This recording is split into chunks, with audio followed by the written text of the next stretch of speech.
sempre uma responsabilidade, né? Trazer a palavra do Senhor para os irmãos. Tem gente aqui bem mais capacitada, né? Mas a gente está na luta para crescer, né? Porque a gente não pode ficar parado no mesmo lugar, né? A gente tem que evoluir na obra. Eu sei que muitas vezes não encaixa algumas coisas, né? Mas a gente está na caminhada, né? E o Senhor quer isso, Ele não quer a perfeição. Ele quer que esteja um soldado disposto para ele trabalhar na obra, né? Então a gente tem que colocar sempre à disposição do Senhor e se colocar na mão dele, né? Que é o que eu faço agora, porque eu de mim não tenho nada para passar para os irmãos, né? Quem tem é o Senhor. E nessa escolha, nessa palavra, eu gosto de escolher sempre coisas que mexem um pouco com a minha vida, que aconteceram comigo, né? E uma das coisas que acontece comigo é assim, problemas que acontecem ao nosso redor, né? E muitas das vezes a gente fica sem entender por que aconteceu certa coisa, por que disso, por que daquilo, né? Tem situações que são, assim, coisas incríveis que acontecem, né? Inesperadas, né? E você procura na palavra do Senhor, poxa, mas qual a base bíblica disso, né? E eu queria discorrer com os irmãos aqui de um texto que eu acho interessante, né? Nessas minhas caçadas aí no texto, né? Eu encontrei essa palavra aqui, eu queria dividir com os irmãos, tem um pouco a ver com isso. Está lá em Lucas 5. Aí eu vou, diferente de outros dias, eu vou discorrer esse texto aqui hoje com os irmãos.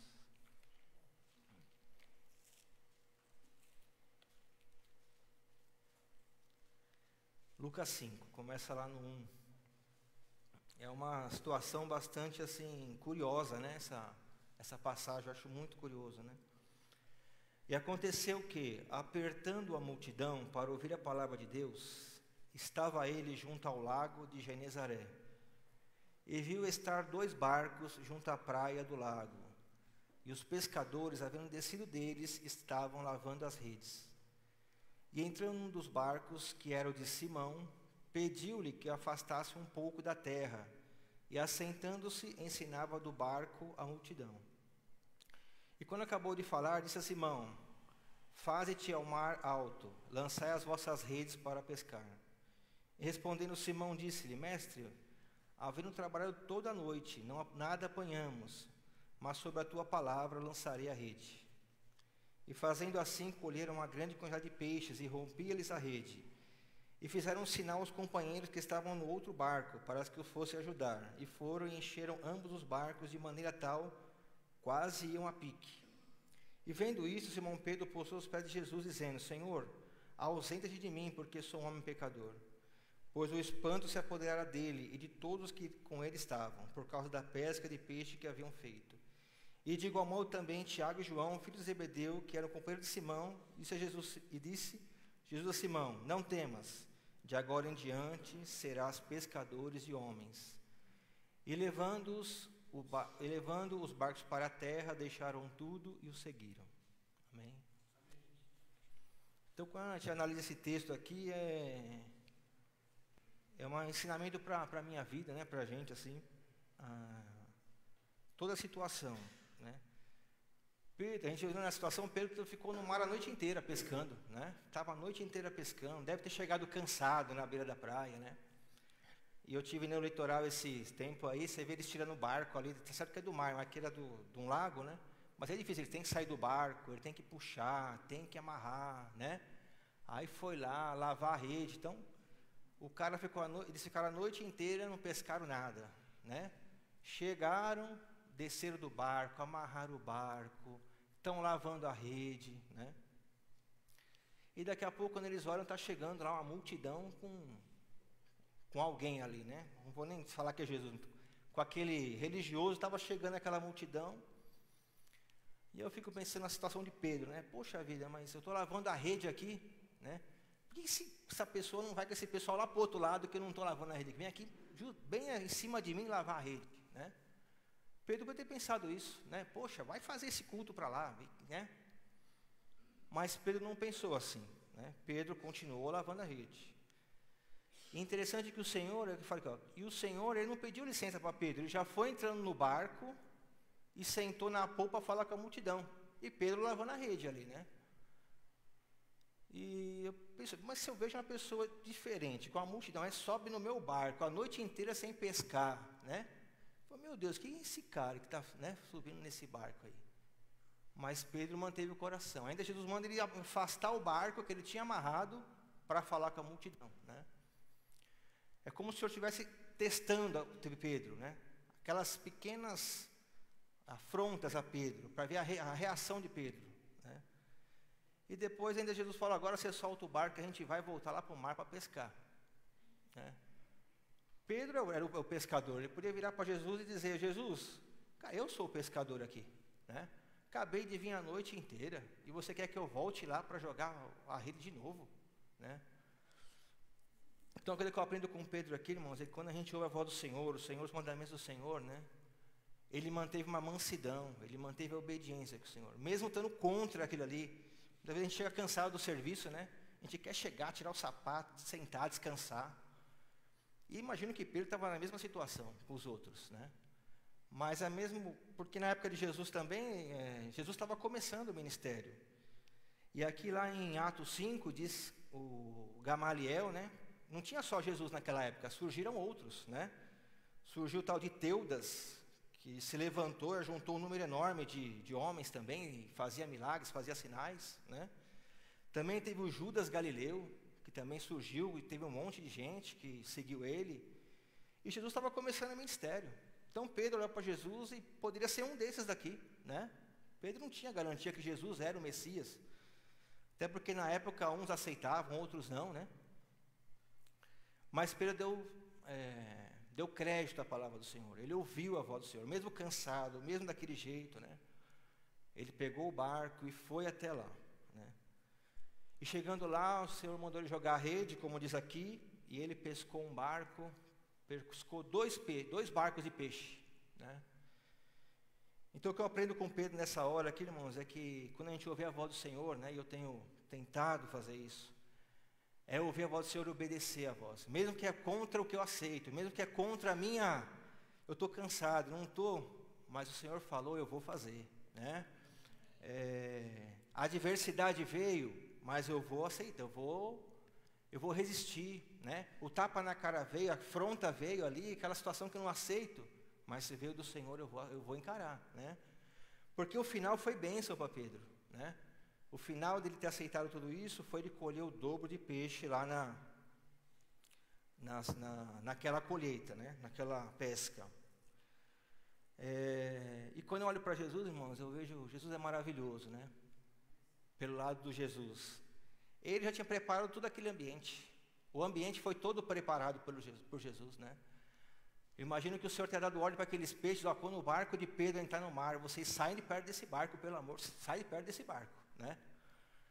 Porque é incrível, Pedro ficou a noite inteira jogando a rede lá e os peixes estavam tudo afastados do barco, né? E o Senhor vem, ele vai fazendo cada situação, ele vai colocando, né, cada situação para confrontar Pedro, para ver se Pedro abre a boca, se Pedro reclama. Ah, Senhor, eu não quero ir lá não, porque olha, essa noite foi uma droga, eu não pesquei nada, foi um desastre, né? Mas Pedro não reclama de nada. É incrível, né? Que Pedro se mantém, irmãos, calado, ele se mantém, né? É como se ele sentisse que o Senhor ali é o escape dele, era o Senhor dele, né? Ele se mantém numa serenidade, né? E obedece a palavra do Senhor. Então, muitas vezes, quando uma situação difícil acontece na nossa vida, situações que nós não estamos entendendo, né? O que eu aprendo aqui? Que muitas vezes é o Senhor que está provendo aquela situação para a gente, irmãos, né? Para testar a nossa boca, a nossa fé, né?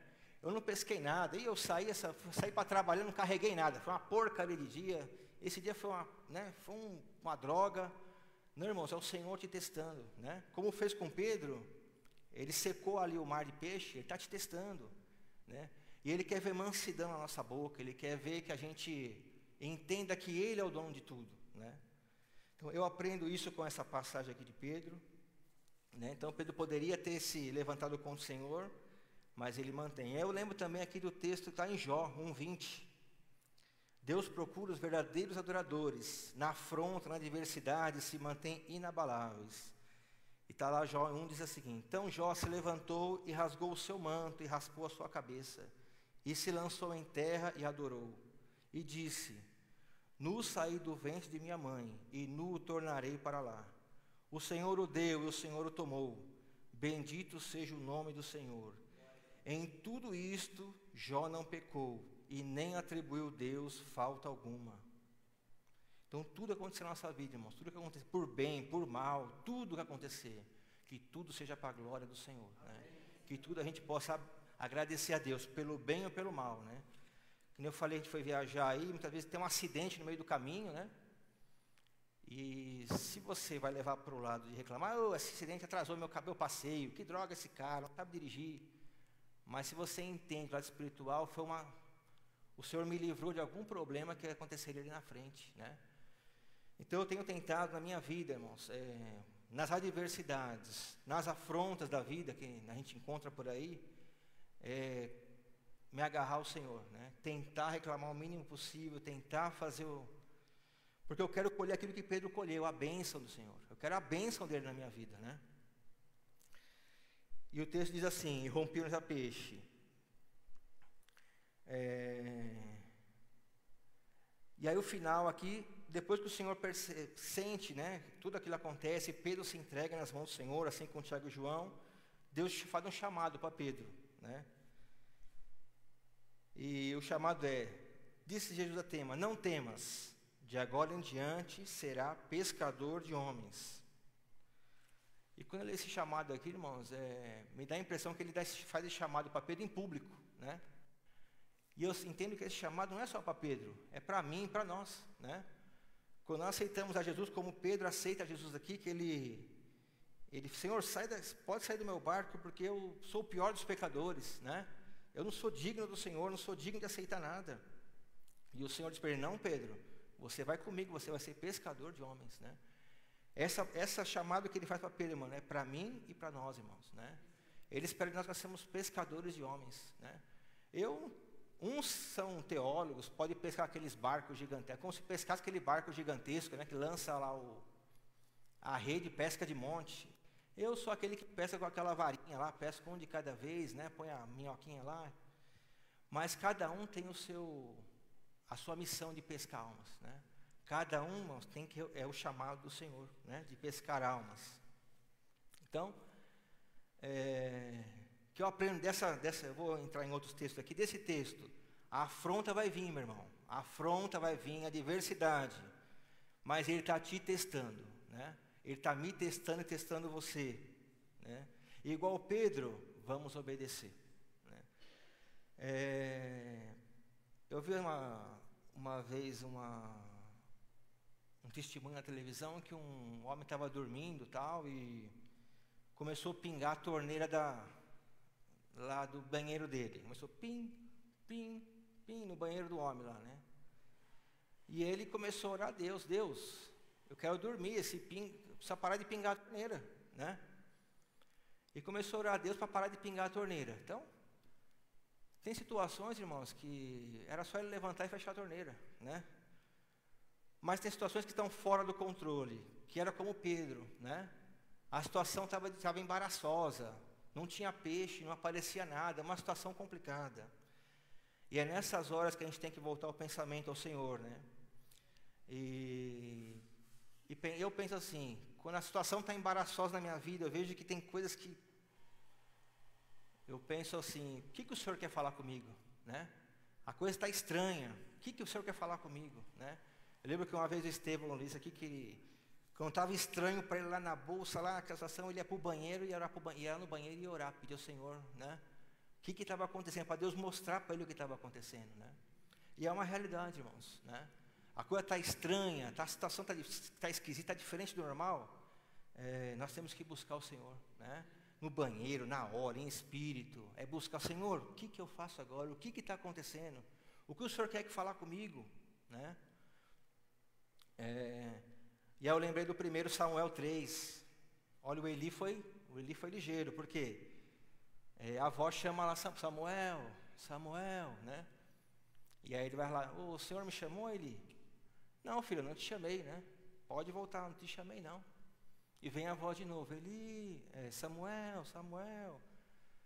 E na terceira vez, o Eli já: opa, a situação é diferente, né? Não é uma situação normal. Tem uma voz que está chamando a menina, é o Senhor. Né? Então, a próxima vez, menino, que ele te chamar, você diz, eis-me aqui. Né? E a mesma coisa aqui, irmãos. Quando a situação está difícil, uma situação difícil, Senhor, eis-me aqui, o que o Senhor quer falar comigo, Senhor? Né? Qual a sua vontade para mim agora, nesse momento? Né? É a gente tentar, irmãos, e eu tenho tentado ser sensível à voz do Senhor, né? Ser sensível ao que Ele fala conosco. Não estar naquele dia a dia, aquela correria, você quer resolver tudo rápido, você quer não sei o quê, e acaba enfiando o pé pelas mãos, né? Então, por isso que eu acho que o Senhor, Ele manda a gente orar e jejuar continuamente, para que a gente mantenha esse status de sensibilidade sempre alto, né? Para que nessas adversidades estranhas, a gente poder lembrar do Senhor e lembrar de buscar Ele antes de tomar qualquer decisão, né? E eu coloquei aqui 2 visões de vida. A afronta, eu entendo assim, são 2 visões de vida, né? Se a gente está aqui na igreja, mas entende que a afronta atrapalha a minha vida, né? Uma adversidade, não, bati o carro, vai atrasar minhas contas, vou deixar de ter um carro novo, roubaram meu celular, agora. Quando a gente entende, começa a enxergar a afronta como uma coisa da vida, para atrapalhar a minha vida, a nossa vida vai ser sempre de transtornos, de decepção, de problemas, né? Mas quando a gente começa a entender que a afronta, a adversidade é um teste do Senhor para nossa fé, irmãos, fica diferente, né? Então aquilo ali que está acontecendo na minha vida é um teste que o Senhor está fazendo comigo. Bateu o carro, bati o carro, como é que você vai, naquela situação, se portar? O Senhor está vendo, é um teste que o Senhor está fazendo com você. Se você já chega, já mete o pé na porta do outro, já vai já é reprovado, irmãos. Não é isso que o Senhor está ensinando para nós aqui no texto, né? Segundo o Senhor, aqui no texto, se fosse o caso de Pedro, bater o carro, é com toda a mansidão. O cara vem xingando, meu amigo, calma, a gente vai resolver, é apaziguando, acalmando, né? Essa é a postura que o Senhor nos ensina, né? De usar a prova, a afronta, como encarar isso como um teste. O Senhor está nos testando naquele momento, né? E corrobora isso Paulo, né? Olha que Paulo diz ali na 1 Coríntios 9, 23. Faço tudo isso por causa do Evangelho, a fim de me tornar co-participante dele, um verdadeiro atleta de Cristo. Ou seja, estamos a gente está aqui num campo de teste, irmão, um campo de prova, né? Eu não estou aqui para acumular riqueza, para não ter problema, não, eu vou para a igreja porque eu não posso ter problema, meu Deus não tem problema, né? Pare de sofrer agora. Não é isso, irmãos, que o Senhor está nos dizendo, né? Aqui é um campo de provas, é um campo de provas, e a cada dia, a cada afronta, Ele está testando a gente, irmãos, né? E se você vai bem, você tem bênção. Se você vai mal, você vai ter problema, né? Como Pedro obedeceu e fez tudo certinho, no final ele colheu bênção, né? E é isso que eu aprendo nessa lição aqui que o Senhor nos ensina. Tem mais uma lá em Filipenses 3,14. Apresso-me em direção ao alvo, a fim de ganhar o prêmio da convocação celestial de Deus em Cristo Jesus. Ou seja, no fim dessa vida, irmãos, tem um prêmio. Tem um prêmio para quem ganhar, para quem passar as provas, quem ganhar passar a luta, né? É igual aquela corrida lá com obstáculos, né? Você está correndo, tem que pular um, tem que pular outro, tem que pular outro, para chegar até o final. Se você tropeçar num daqueles lá e tombar e quebrar a perna, você ficou pelo caminho, né? Então, Paulo aqui ele coloca a nossa vida aqui na terra como um campo de provas, né? Como ser um atleta de Cristo, ó. Não sabeis, 1 Coríntios 9, para finalizar não sabeis que entre todos os que correm no estádio, na verdade, somente um recebe o grande prêmio? Correi de tal maneira que o alcanceis. Então, ele está incentivando que a gente corra de uma maneira perfeita, irmãos, né? E a maneira perfeita é obedecendo ao Senhor e sendo manso de coração, né? E Pedro continua a jornada, Pedro continua a caminhada dele, né? Está lá pescando homens, está seguindo a Cristo, vê milagre, participa de um monte de coisas maravilhosas, né? Transfiguração de Cristo, ele vê lá o coxo andar, o paralítico andar, o cego ver, ele vê tudo, Pedro vê tudo, né? E chega para mim o ápice de Pedro aqui, está lá em Mateus 16, antes da crucificação de Cristo. Olha o que o Senhor fala para ele, irmãos. Disse-lhes ele: E vós, quem dizes que eu sou? E Simão Pedro respondendo: Tu és o Cristo, o Filho do Deus vivo. Bem-aventurado és tu, Simão Barjonas, porque tu não revelou a carne e o sangue, mas meu Pai que está nos céus. Pois também eu te digo que tu és Pedro, e sobre essa pedra edificarei a minha igreja, e as portas do inferno não prevalecerão contra ela. E eu vou te dar as chaves do reino dos céus, e tudo que você ligar na terra será ligado no céu, e tudo que desligar na terra será desligado nos céus. Irmãos, olha onde Pedro chega, né? Imagina você ter uma promessa dessa, você é pedra fundamental, você é pedra da igreja, né? É a pessoa que vai iniciar a igreja, vai ser a pedra da igreja, né? Então Pedro chegou num ponto e ele viu tudo que podia vir, né? Mas aí vem uma situação na vida de Pedro. O Senhor diz para ele que ele vai trair o Senhor, vai negar o Senhor 3 vezes aquela noite, né? Ele acha aquilo que é um absurdo. Imagina, Senhor, que eu vou negar o Senhor 3 vezes e tal, né? E então Judas trai o Senhor e a perseguição começa na cidade, porque ali, irmãos, tinha muitos judeus que eram contra o Senhor, né? Caifás, Anás já tinha feito um burburinho para pegar o Senhor, já não queriam, né? E quando eles prendem o Senhor, cria uma situação de uma perseguição ali do próprio povo. Tanto que Pedro passa e a mulher fala: esse aí é o que estava com ele, com o mestre lá, pega ele, né? E Pedro fala: não, ele não estava não. Então você imagina uma situação, uma cidade em burburinho, ali, aquele burburinho na cidade, né? Eles querendo pegar quem eram os discípulos de Jesus, Pedro querendo se esconder, né? Uma situação terrível para Pedro, né?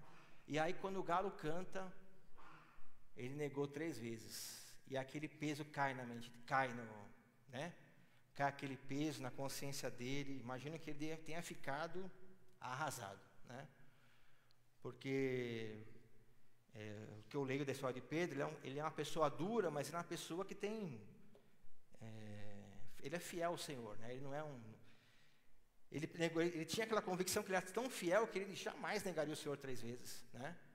Mas naquela convicção que ele tinha, ele se perdeu, porque ali foi onde ele tinha a convicção que ele não ia fazer, ele fez, né?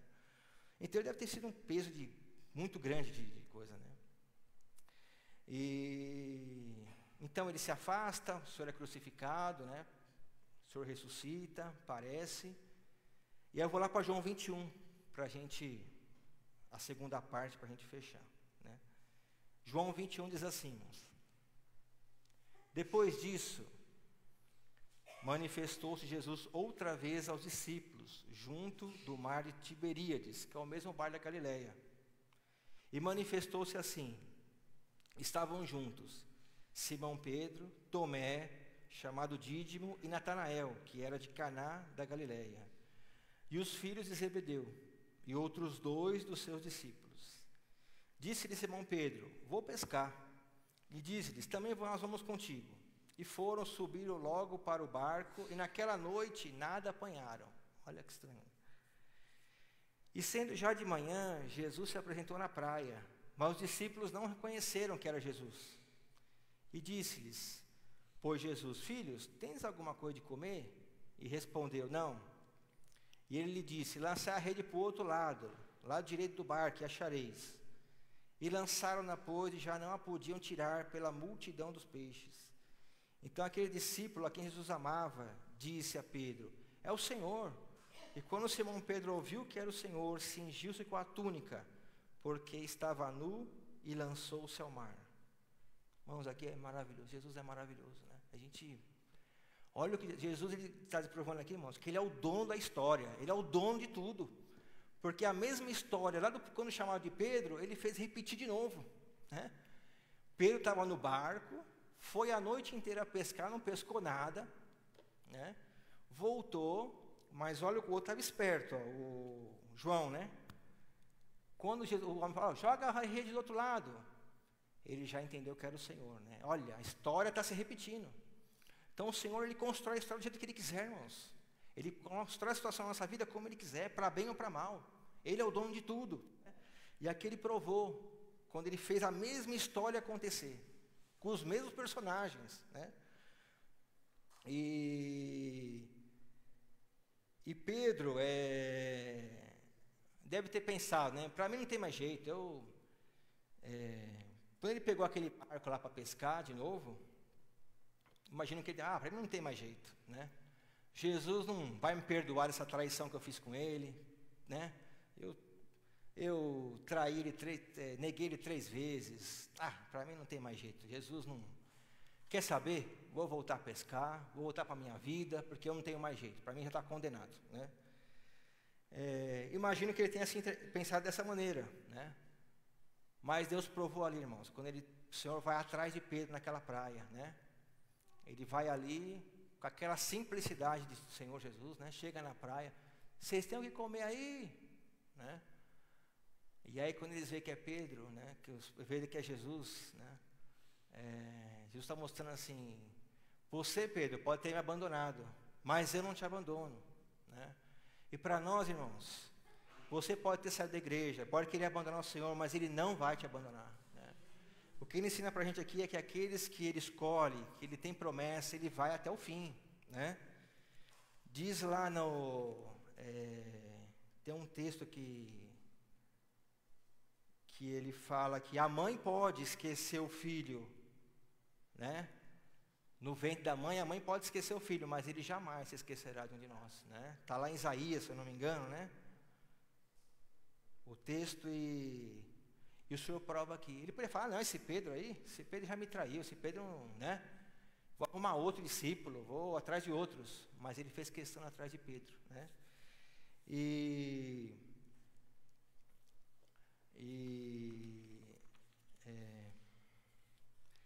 Pedro sai da água, todo daquele jeito, né? Ele estava nu, né? Ele coloca a veste e pula na água. Mas eu sinto que ele estava nu, não só no corpo, mas também por dentro, né?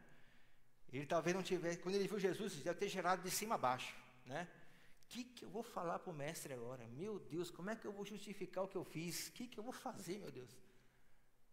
Como é que eu vou encarar o mestre agora, né? Tanta bobagem que eu fiz. Mas o Senhor olha para ele com olhar de misericórdia, irmãos, né? E olha para mim e para você. Eu não sei qual a bobagem que você fez, qual a bobagem que eu já fiz na vida, todos nós já fizemos na vida bobagem, mas o Senhor está aqui hoje, né? Está disposto a perdoar você, está disposto a passar por cima, a te dar uma nova chance, né? Porque Ele nos ama, como a Bárbara aqui pregou no domingo passado, Ele nos ama, nos chamou, né, para servi-lo. E com Pedro não foi diferente, né? E um parênteses aqui que mais uma vez o Senhor reforça, é a questão da bênção, né? Você vê que Pedro, ele tinha abandonado o Senhor, né? Ele foi pescar de novo, mas o homem, irmãos, que não tem a bênção do Senhor, ele não vai progredir, né? Pedro tinha esse problema. O Senhor disse para ele que ele ia ser pedra da igreja, e ele virou as costas, né? Ele virou as costas para a promessa do Senhor e foi pescar de novo. E ali ele não conseguiu pescar de novo. Você pode ter o melhor carro, a melhor profissão, ser o melhor profissional. Sem a bênção do Senhor, meu irmão, não vai acontecer, né? Sem o Senhor estar abençoando a sua vida, você pode lutar, ganhar, mas você vai ganhar aqui, vai vazar aqui, vai ganhar aqui, vai embora aqui, né? O Senhor mostra que no primeiro e na segunda pesca, né, que a gente tem que estar ligado ao Senhor, obedecendo a Ele, para que a bênção venha atrás de nós. Ele diz, né? Venha atrás de mim que as bênçãos te seguirão. E ele prova nesse texto, né? Pedro tentou pescar de novo e não conseguiu de novo. Aí o Senhor chegou, Pedro, lança ali, né? E para terminar, irmãos, aí nesse jantar, Pedro sai da água, vai se encontrar com o Senhor, diz João 21 de novo, para terminar. E depois de ter jantado, disse Jesus a Simão Pedro: Simão, filho de Jonas, amas-me mais do que esses aí? E ele respondeu: sim, Senhor, tu sabes que eu te amo. E disse-lhes: apacenta os meus cordeiros. E tornou a dizer a segunda vez: Simão, filho de Jonas, você me ama? Sim, Senhor, tu sabes que eu te amo. Então apacenta a minha ovelha, Pedro. E terceira vez: Simão, filho de Jonas, amas-me? E Simão entristeceu por ter dito a terceira vez: amas-me? E disse-lhe Jesus: tu sabes que eu te amo, mestre. Tu sabes que eu te amo. E Jesus disse: então apacenta as minhas ovelhas. E aqui, irmãos, o que a gente entende, né? É como se eu estivesse na igreja aqui, né? Então Pedro, ele aceitou o Senhor. É como se ele estivesse na igreja esse tempo todo, ouviu, pregou, ele viu milagre no púlpito, ele viu tudo acontecer, né? Mas na primeira adversidade, quando veio a ventania, a perseguição, que queriam pegar ele, né? O que ele fez? Ele voltou atrás, né? Ele voltou para pescar, né? Mas não é isso, irmãos, que o Senhor quer de nós, né? O Senhor não chamou para a gente voltar para trás, o Senhor chamou para a gente continuar, né? A adversidade vem, a pancada vem, a situação difícil vem, mas é hora de você avançar. Cada vez que a afronta vem, que a situação vem, irmãos, é hora de aumentar a fé e enfrentar a situação, né? Você vê que Jesus, ele confronta Pedro. Pedro, mas tu me ama mesmo? Poxa, mas na primeira situação que você encarou lá difícil, você decidiu ir com eles e pescar de novo, Pedro. Você me ama ou não me ama? Né? E ele faz essa pergunta para nós hoje, irmãos. O irmão não me respondeu. Eu falei com o irmão ali, ele fez cara feia. Falei ali, não, o outro falou não sei o que no púlpito, não sei o que. Não quero mais. Quer dizer que na primeira afronta você volta. E o Senhor te pergunta hoje, para mim, para você: ei, você me ama? Né? Se você me ama, apacenta os meus ovelhas. Continua a caminhada, continua a trajetória, irmão. Agora teve uma discussão, uma briga, você sai da igreja, você vai embora. Né? Pedro, é isso que você faz? Quer dizer que na primeira situação você vai embora, Pedro, né? Então você imagina, Pedro, ele estava convencido do que o Senhor era alguma coisa, ele se converteu, né? E a gente vê, irmãos, que depois dessa situação, quando o Senhor confronta ele dessa maneira, né? Pedro, você me ama ou não me ama? Aí cai a ficha dele, irmãos, porque ele se torna uma outra pessoa, né? Ele passa a ser destemido, ele começa a encarar a vida como realmente um campo de provas, ele não está mais nem aí para nada, né? Ele vai na Porta Formosa, ora por aquele aleijado, né? É pego lá dentro, é levado para ser questionado, é preso. Então, a partir dessa situação aqui, Pedro muda, Pedro é outro homem, e é isso que o Senhor quer que faça conosco, irmãos, né? O que precisa para que eu e vocês nos tornemos novos homens, irmãos, né? E levemos a coisa do Senhor de uma maneira como Pedro levou depois dessa situação, né? Até então, Pedro, para mim, era convencido. Ele via, ele achava bonito, mas na afronta ele voltou para trás, né? Mas ele não chamou nós para voltar atrás, irmãos. Ele chamou nós para continuar, né? E se nós amamos, ele pergunta hoje: você me ama? E se você me ama, é hora de passar por cima dos problemas, confrontar, buscar o Senhor, né? Obedecer, ter mansidão e ir em frente, irmãos, enfrentar a situação. Como diz lá o Paulo, né? O prêmio vai vir no final. O pastor também, né, está sempre dizendo o final.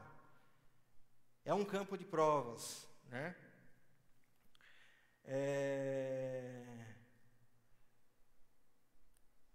E eu escrevi alguma coisa assim. Essa é a última que eu escrevi, eu vou terminar por aqui. Estamos firmes no propósito com o Senhor ou somos levados por qualquer vento de doutrina? Está lá em Efésios 4:14. Estamos firmes no propósito do Senhor ou somos levados por qualquer vento de doutrina, né? Cabe a nós, cada um pensar em si, né? Nós vemos aí um monte de situação. Cada igreja tem um tipo de doutrina, né? Você tem para escolher. Mas eu prefiro estar na doutrina do Senhor. É difícil, é dura. Pedro sentiu na pele, foi difícil, irmãos, né? Eu imagino a situação de Pedro deve ter sido. E ele não era, a gente às vezes fala de Pedro como se fosse um senhor, carrancudo, né? Mas ele era um garoto, ele devia ter uns 20 anos, né? Por aí, devia ser um jovem, né? E já encarando essa afronta da vida, perseguição, pancada, né? Eu não julgo ele. Deve ter sido difícil mesmo, né? E também não é fácil para mim, nem para um de nós. Mas o Senhor nos deu o Espírito. Ele deu né? Ele desceu o Espírito para nos ajudar, irmãos, né? Então nós temos o Espírito, nós temos a oração, nós temos o jejum, é buscar o Senhor, se fortalecer nele, para encarar a dificuldade da vida, né? E em cada situação que acontecer, eu vejo, é como se fosse um jogo de tabuleiro, aquele pessoal de xadrez, né? Cada situação que a vida coloca, irmãos, cada pedra que ele anda, ele analisa todo o cenário, o que eu faço agora, né? Mesma coisa eu tenho tentado na minha vida, né? Aconteceu uma situação complicada, irmãos, pensa, deixa esfriar a cabeça, aí você faz a sua jogada ali, né? Porque o inimigo tem tentado todo tipo, entrelaçar a gente com vários tipos de situações, né? E se você vai de primeira, certamente você vai errar, de cabeça quente, ou, né? Então é hora de ter um problema difícil com o filho, com a esposa, em casa, no trabalho, onde você estiver, irmão. O que eu faço agora, meu Deus? Irmão, agora é hora de buscar o Senhor, né? A situação está difícil, está embaraçosa, está embaçada, é buscar o Senhor, né? É isso que esse texto nos ensina, né? Que nós possamos, então eu vou ler o que eu leio e acabei não lendo. Nós, como Pedro, não nos permitimos ser moldados pelas Escrituras. Nossos achismos, nossas vontades, nosso ego, nosso orgulho, sempre acham uma explicação para não fazer o que é certo. Mas o plano de Deus na minha e na sua vida só vai acontecer quando você se permitir obedecer de fato. Que foi o que Pedro fez depois desse aparecimento de Jesus para ele, né? Então que eu possa me permitir, que você possa se permitir, irmãos, né? Que o meu ego, minha vontade, o que eu acho, fique em segundo plano, né? O que é o certo eu fazer de acordo com a Escritura? O que é o certo, né? Ah, minha mulher não vai querer, minha filha não vai querer, minha mãe não vai querer. Meu amigo, meu problema é o Senhor, né? Eu tenho que achar uma forma de agradar o Senhor e tentar torear com os outros. Mas meu foco é o Senhor, né? Não tem o meu, mas eu não gosto disso. Você tem que comer aquela dobradinha lá, né? Pô, mas eu detesto dobradinha. Mas o Senhor está mandando, então eu vou comer. Vou comer até 2 panelas se precisar, não é assim? Então, irmãos, para agradar o Senhor, para obedecer ao Senhor, pode vir o que for, né? É um campo de provas. Eu vejo lá no exército, né? Eles são soltos na mata lá. Então, você vai comer o bicho que tiver, meu amigo. Tá lá, o cara está morrendo de fome, tá a lagarta lá na árvore. Os negros brigam lá para ver quem que vai pegar a lagarta primeiro para comer. Porque é um campo de provas, irmãos. Não tem jeito, ele tem que sobreviver naquela situação. E hoje nós temos que sobreviver nesse mundo, irmãos. A coroa está reservada para nós. Se a gente sobreviver nessa selva, nessa luta, nesse campo de provas, né? Então, conclamo aos irmãos que olhem para as diversidades como provas, né? Como um campo de provas. E que no final tem a coroa lá esperando a gente, né? Que tenha fé e confiança no Senhor. Amém? Então, agradeço a oportunidade em nome de Jesus. Espero que faça guarida, que tenha crescido, irmão, acrescentado aos irmãos alguma coisa essa palavra, né? Mas é uma coisa que eu tenho tentado fazer na minha vida, eu queria dividir com os irmãos. Amém? Que Deus abençoe a todos em nome de Jesus.